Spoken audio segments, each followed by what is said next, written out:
जो 40 लोग हैं हमारे, उनसे अलग भी बहुत लोग हैं जो पूरे देश भर में जा रहे हैं।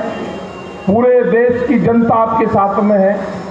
वो चाहे दुकानदार हो, जो छोटा दुकानदार है, जो गांव में दुकान करता है, जो शहर में दुकान करता है, उसने कहा जी नाश हो गया हमारी जान बचा दो। वो एक आदमी, एक दुकानदार 100 लोगों को उधार सामान देता है। अगर शहर में 2 मॉल खुल जाएंगे तो पूरा का पूरा शहर का जो दुकानदार है वो खत्म हो जाएगा। जो छोटी स्मॉल इंडस्ट्री है वे बर्बाद होगी हमारी। वे लोग कहां जाएंगे? जो साप्ताहिक बाजार है वे बाजार खत्म होंगे। 4.5 करोड़ लोग हैं वे जो साप्ताहिक बाजार में अपना गुजारा बसर करते हैं। जिनके पास में बिजली का कनेक्शन नहीं है, जिनके पास में दुकान नहीं है, वे सस्ता माल खरीदते हैं तो जनता को सस्ता माल देते भी है पब्लिक को। बहुत लोग उन्हीं बाजारों पर निर्भर हैं। बड़ी कंपनियों की नजर उन्हीं बाजारों पर है कि जो खुदरा व्यापार है इस पर कब्जा करो, देश को बेरोजगार बनाओ, नौजवानों की नौकरियां छीनो और किसान की जमीन छीनने का काम और षड्यंत्र वो चला हुआ है। हमारे कई सवाल थे भारत सरकार से। एमएसपी, मिनिमम सपोर्ट प्राइस, वो देने को तैयार नहीं है अभी सरकार। उसने कहा कि कंपनियों को बड़ा नुकसान हो जाएगा अगर हमने खोल दिया, उनको महंगे में खरीदना पड़ेगा। हमारे लोगों ने कहा कि महंगे खरीदना पड़ेगा तो हमारा जो डिफरेंस है वो सरकार दे दे। भाई आप उसका कानून बना दो, या तो सरकार खरीदे। सरकार नहीं खरीदती तो कोई व्यापारी, कोई कंपनी खरीदती है तो उसको खरीदते हैं। अगर उनकी ज्यादा चिंता है तो डिफरेंस आप सरकार उसको वहन कर ले, लेकिन अभी किसी चीज पर तैयार नहीं है। ये लड़ाई लंबी चलनी पड़ेगी। 3 कानून है, वे वापसी नहीं होंगे तो घर नहीं जाएंगे। ये पूरा नारा उसी दिन लग चुका था। 3 दिन वापसी होंगे, एमएसपी पे कानून बनेगा, अपने फसलों को हम एमएसपी से कम पर नहीं बेचेंगे। ये हो गया है तय कुछ जगह। आगरे के अंदर अभी 3 दिन पहले एक किसान का गेहूं की फसल लेकर गया, उसका रेट लगाया 1600 रुपया क्विंटल। उसने कहा कि एमएसपी से कम पे नहीं दूंगा, 1975 से कम पे मैं अपना गेहूं नहीं बेचूंगा। उसने रोड़ा रुका गया, अधिकारी आए तो उसका उसी रेट में उसकी खरीद हुई। मंडी का मतलब पूरे देश में मंडी का मतलब एमएसपी नहीं है। पूरे उत्तर प्रदेश और दूसरी जगह तो मंडी में उसके नीचे पे खरीद होती है। पंजाब और हरियाणा को छोड़ देंगे, और वो भी 2 फसलों को।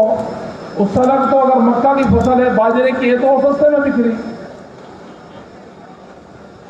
तो जब ये कानून बन जाएगा तो उसके नीचे पे फसल नहीं बिकेगी। ये आंदोलन है।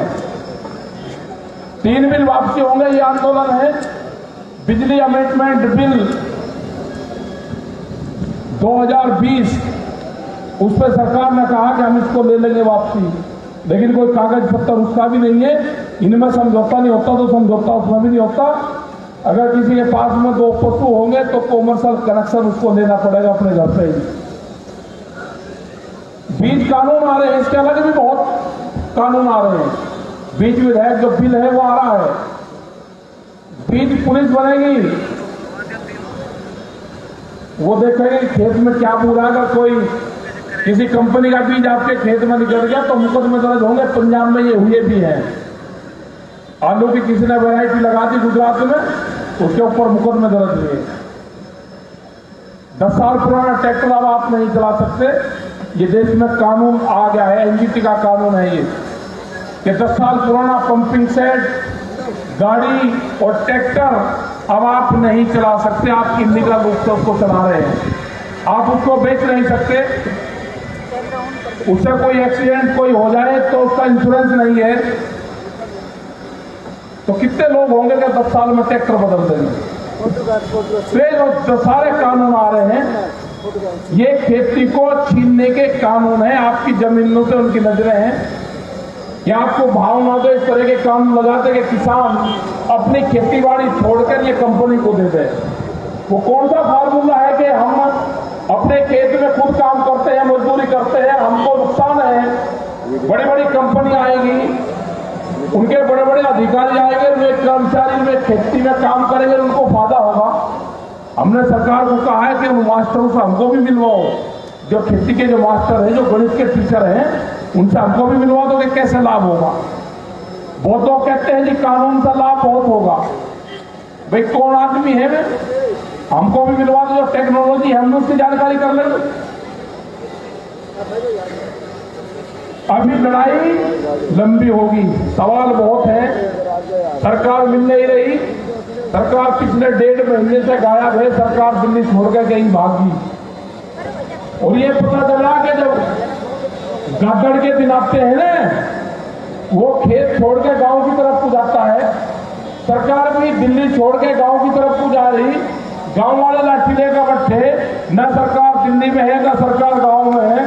सरकार कहाँ गई? सरकार गई है बंगाल। बंगाल में भी हमारे लोग जा रहे हैं, उर्दू मानता जी जा रहे हैं अपना लठोड़ा लेकर बंगाल में जाने। सरकार को बंगाल से भी जाएंगे, उनको जाना पड़ेगा बंगाल से भी।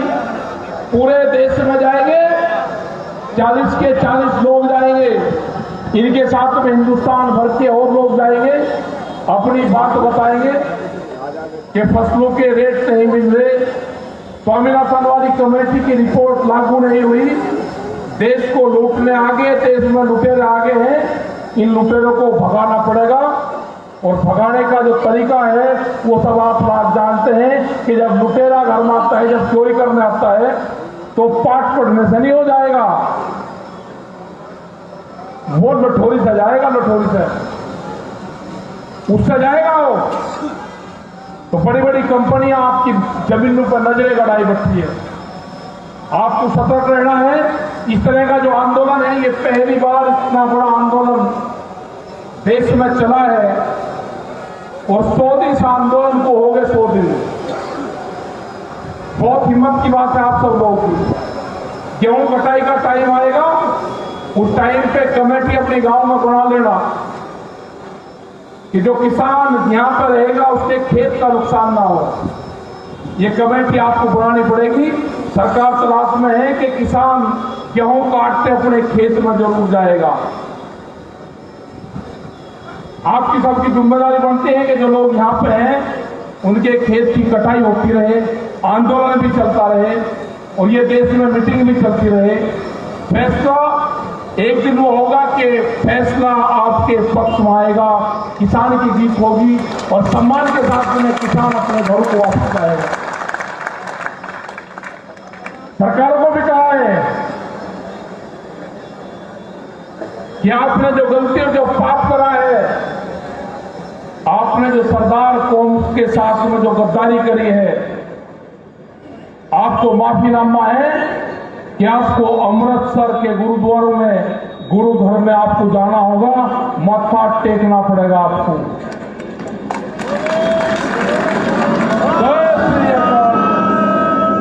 तो अपनी तैयारी करो, और यहाँ पे जितने भी हमारे संयुक्त मोर्चे के लोग हैं, इससे